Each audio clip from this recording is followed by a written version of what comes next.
I call the Minister for Health. Thank you, Madam Acting Deputy Speaker. Madam Acting Deputy Speaker, I want to speak in support of the member for Throsby's motion because the time for marriage equality in Australia has come. This is a recognition of the basic equality of all Australians, regardless of sexuality or sexual identity. All Australians should have the right to legal recognition of their relationships and the advantages and the responsibilities that such legal recognition brings with it. And all Australians deserve the full social acceptance that removing discrimination symbolises. I'm proud of the reforms that this Labor government has made in removing those 85 pieces of discriminatory legislation, removing every piece of discriminatory Commonwealth legislation bar one, and it's time to remove this last piece of discriminatory legislation. Some have said that this change is a threat to marriage, but I believe that the opposite is true. This change reinforces that marriage is a legal and social bond that many Australians aspire to in order to demonstrate their commitment to their partner. But even for those gay men and lesbians who don't want to get married, the message that this change sends is a powerful one. The message is you are equal before Australian law and you are equal in the Australian community.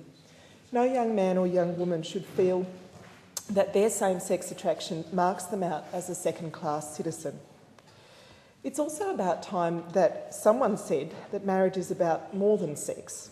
This debate has focused so much on the gender of the couple and by implication on the Sex Act itself that I think we've lost the real meaning of marriage. Marriage is about a lot more than the Sex Act or the gender of the couple. It's about bringing two families together and creating a third family. It's about stability, commitment, mutual love and support. It's about friendship and companionship. For many people, of course, it's a religious sacrament, and for others it's a secular, social and legal commitment to their partner. For others it's the ultimate romantic gesture. The member for Right spoke about the innocent victims of same-sex marriage being the children of such relationships, and I find it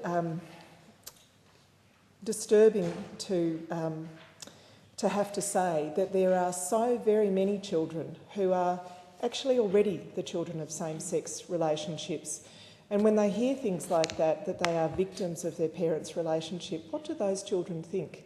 Those children shouldn't be brought up thinking that the relationship, the loving, committed relationships of their parents are worth less than the loving, committed relationships of their friends' parents.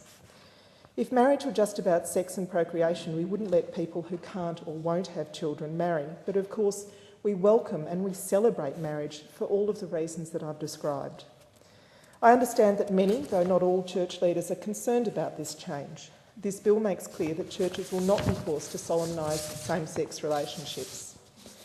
I've been overwhelmed by support from my constituents for this change, and not just my gay and lesbian constituents either, but many, many straight constituents who are opposed to discrimination. Of course, I've heard from opponents as well.